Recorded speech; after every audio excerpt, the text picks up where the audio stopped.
Former Prime Minister Tony Blair has a message for the unvaccinated.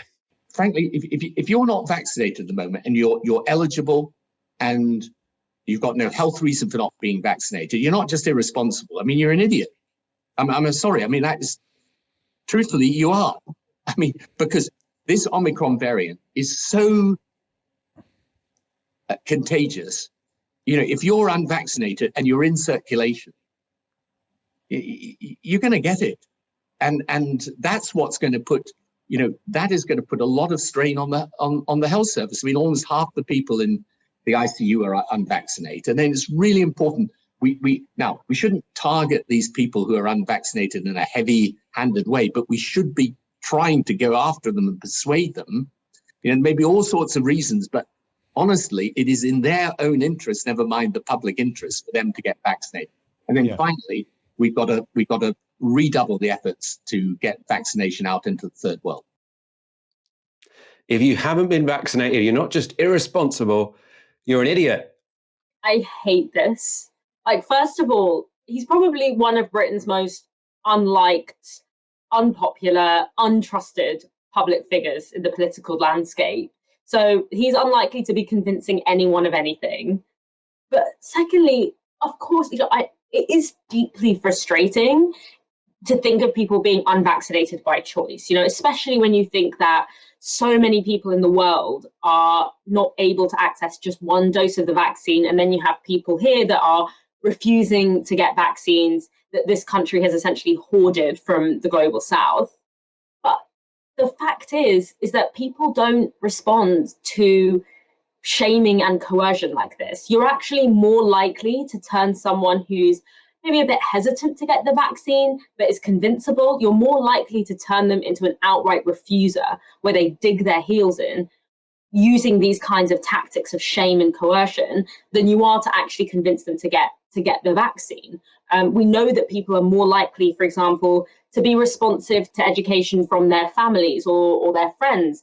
And that's because there's a sort of undergirding element of trust and love there, rather than sort of punishment and shame.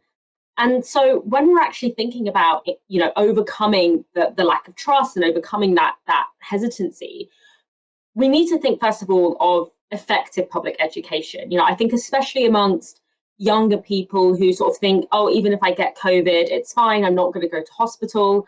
We need to make it clear that there is still a reason to be vaccinated, not just to prevent transmission, but also because it is not true. It is not the case that young people are safe from COVID.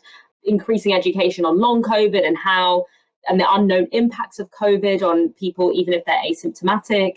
And the fact that, you know, for people, I often say, when people say, oh, you don't know what's in the vaccine, you don't know what it's going to do to your body long term.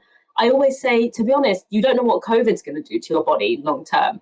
It's a much more unpredictable sort of unknown than the vaccine. Second of all, we need to have open and shame-free forums where people's concerns can be properly addressed, especially for those communities who have a historic mistrust of the establishment, including the medical establishment in this country, and people who haven't been listened to by doctors and medical professions, people who have been neglected, whose health has been neglected by the medical establishment. And so, you know, don't trust the vaccine or feel hesitant about it, or don't believe necessarily people who, for whatever reason, and it's not because they're stupid, it's often because they might have some kind of medical trauma, who don't believe that the state is interested in their well-being. I'm thinking, for example, of undocumented people. You know, undocumented people are being told, you know, you can be vaccinated without the threat of being turned to the Home Office. But in a country where, you know, homeless charities are sharing data with the Home Office, in a country that's just passed the Nationality and Borders Bill, you can't really, is it completely unreasonable for them to feel a bit unsure that they can really trust that messaging? It's not unreasonable. It's deeply unfortunate and it's deeply concerning, but it's not unreasonable. And I also think that the way that we can rebuild this trust is by not having the government continue to gaslight the population on the topic of COVID. You know, it is not unreasonable for people to look at the way the government is acting hosting Christmas parties when we're all being told to isolate and all being told to quarantine just before Christmas last year. Things like removing the working from home mandate, telling people, oh, you can't go and visit people, your friends or your family, but you can get on a tube and go to work. Things like that, not offering support for people isolating, telling us one thing essentially and doing something else. It's not surprising that some people are going to look at that gap between what's being said and what's being done and be suspicious, right? And be suspicious of other messaging that comes out of that. And that fracturing of people's reality, where they are being, as I said, they're being told one thing and they're seeing and experiencing something else.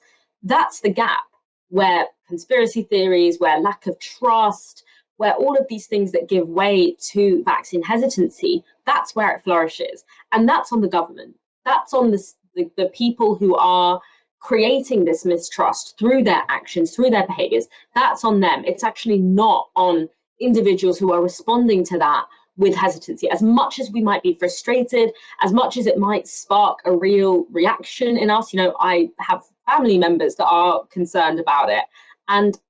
But we need to try and figure out to act not from emotion and not from stigmatizing people, but actually from what works, which is good education, open forum where people's concerns are addressed, and rebuilding people's trust when it comes to messaging and information, particularly on COVID.